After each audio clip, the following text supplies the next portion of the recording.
There is a place in Siberia where the ground does not thaw. Not in summer, not in drought, not under the warmest skies the region has seen in centuries. The earth there is locked, frozen to a depth of hundreds of meters, a geological vault that has been sealed since the last ice age.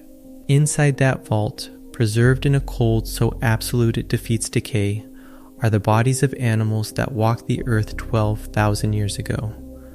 Not fossils, not impressions in stone, bodies, skin, hair, muscle, stomach contents, blood. Animals so perfectly preserved that when scientists cut into them, the tissue is still red. The smell of ancient grass rises from a stomach that has not moved in 10 millennia. This is where the story of the woolly mammoth becomes something stranger and more complicated than any extinction narrative has a right to be. Because what the ice has given back is not the animal we thought we knew. Today we're diving into what the frozen evidence has revealed, and why nearly everything the scientific community believed about how the woolly mammoth lived, survived, and disappeared has been quietly, systematically dismantled by the very bodies the permafrost refused to release. The woolly mammoth, Mammoths primigenius, has occupied a specific position in the popular imagination for over 2 centuries. It is the quintessential Ice Age animal, shaggy, cold-adapted, built for a frozen world, driven to extinction by warming climate and the arrival of human hunters on a newly connected continent. This narrative has the appealing simplicity of a well-constructed explanation. It accounts for the timing, it assigns cause, it closes the story neatly. The problem is that the actual evidence, accumulated slowly over decades of fieldwork in Siberia, Alaska, and the Yukon, does not close neatly at all. It opens.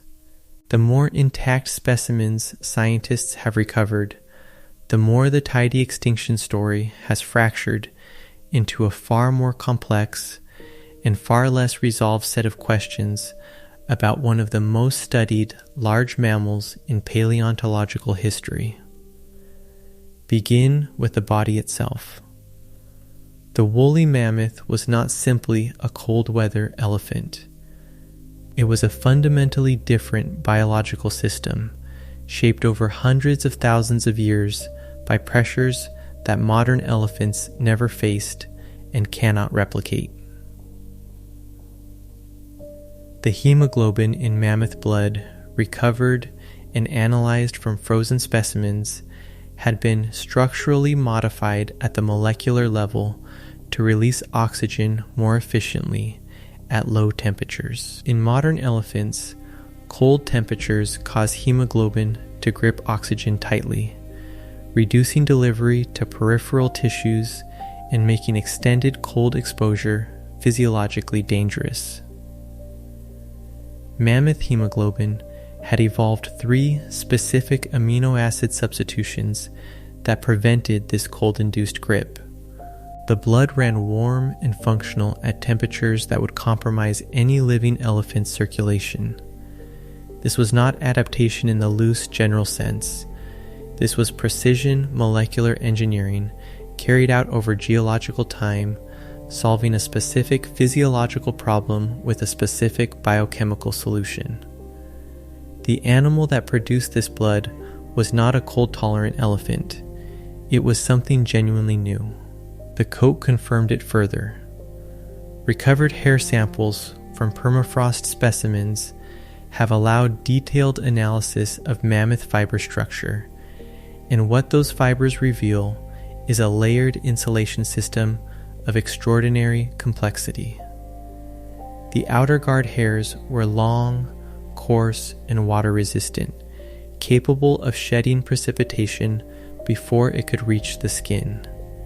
Beneath them, a dense layer of fine underfur trapped warm air against the body surface with the efficiency of modern Arctic insulation materials. Below even that, a layer of subcutaneous fat up to 9 centimeters thick acted as both thermal insulation and energy reserve.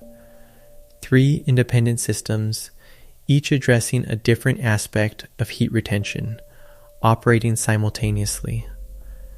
No living elephant has any equivalent. The woolly mammoth had not borrowed cold weather adaptations from elsewhere in the animal kingdom. It had invented them independently from the raw material of a lineage that had evolved in warm African savannas millions of years earlier. The landscape these animals inhabited has also been fundamentally revised. For most of the 20th century, the Ice Age environment of northern Eurasia and North America was imagined as oblique, near barren tundra, cold, sparse, and relatively unproductive, a landscape that supported large mammals only marginally and with difficulty. This image has been systematically dismantled by paleoecological research conducted across the last 3 decades. The environment mammoth populations actually lived in was not tundra. It was what scientists now call the mammoth steppe, a vast, cold, but extraordinarily productive grassland ecosystem that covered more land area during the last glacial maximum than any terrestrial biome on Earth today.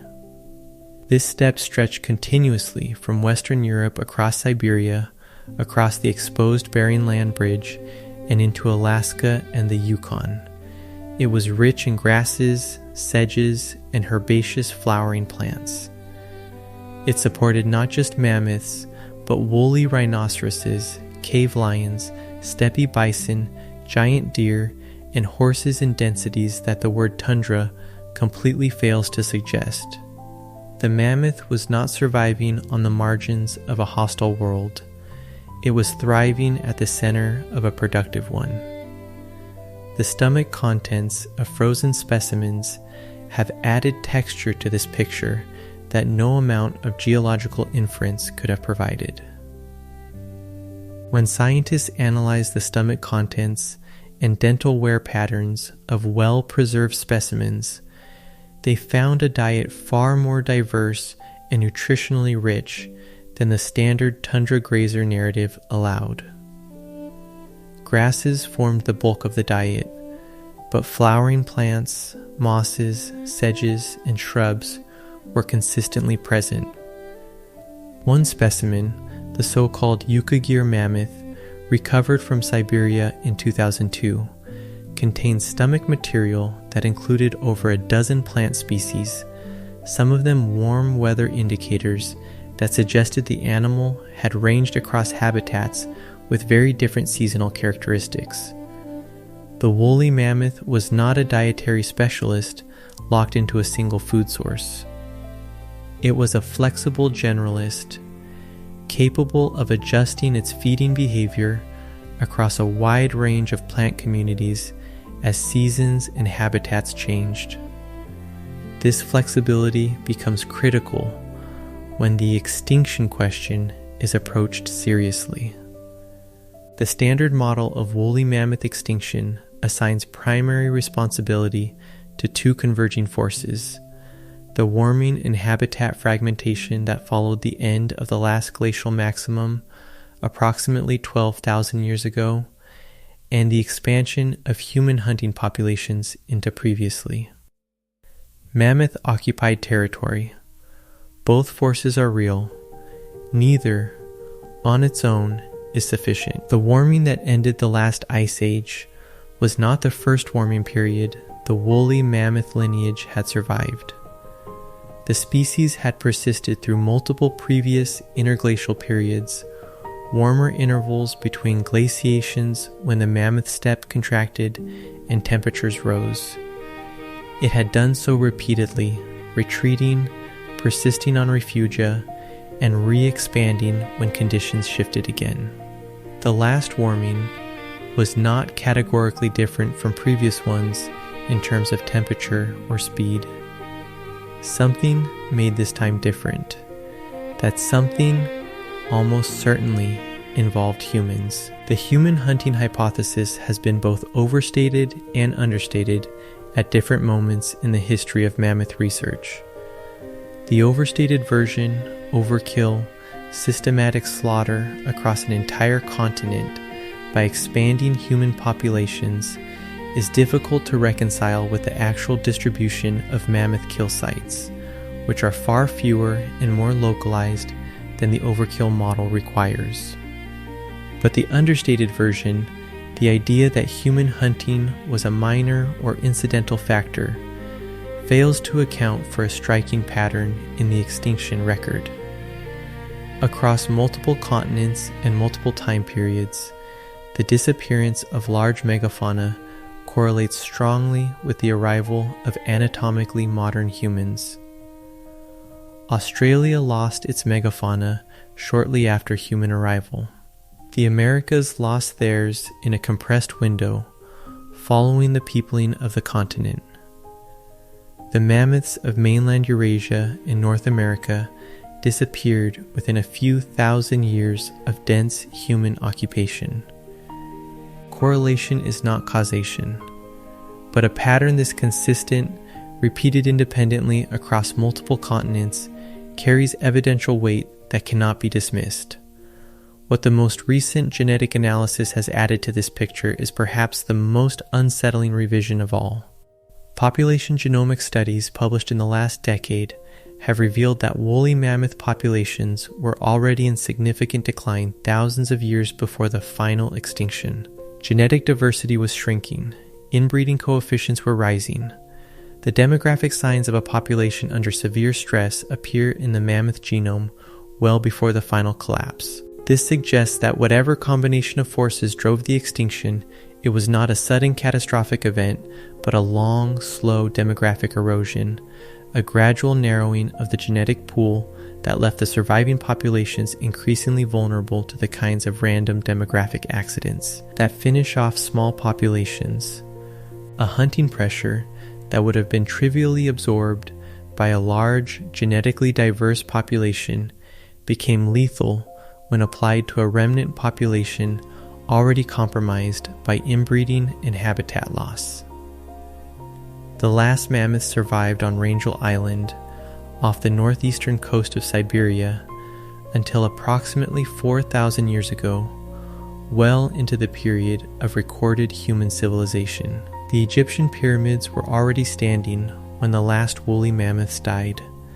These island populations, isolated from mainland hunting pressure, persisted for 6,000 years after their continental relatives vanished.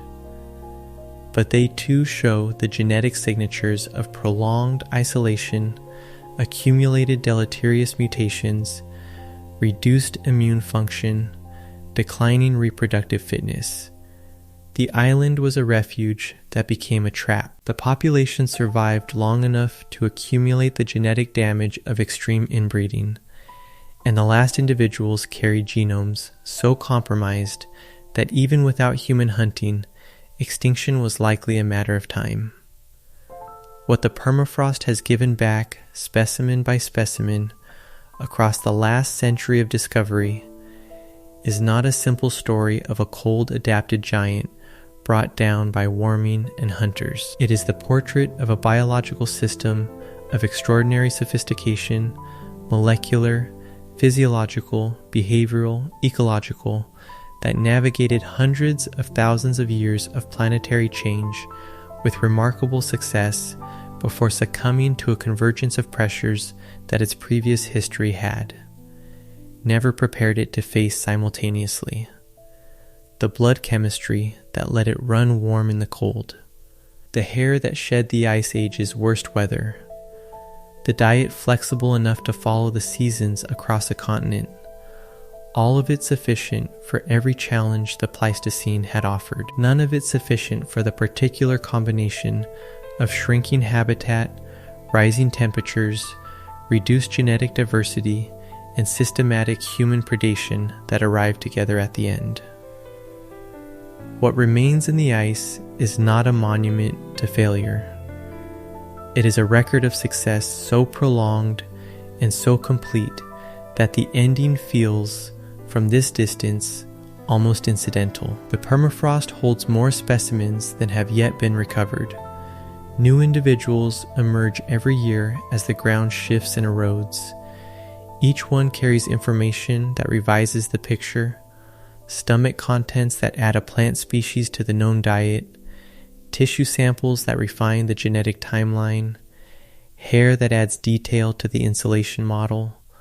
The animal is still, in a meaningful sense, being discovered. What we understood about it 20 years ago has already been substantially rewritten. What we understand about it today will almost certainly be revised again by what the ice has not yet decided to release. The woolly mammoth is the best preserved large extinct mammal in the fossil record, and it remains, in ways that continue to surprise the scientists who study it, incompletely known.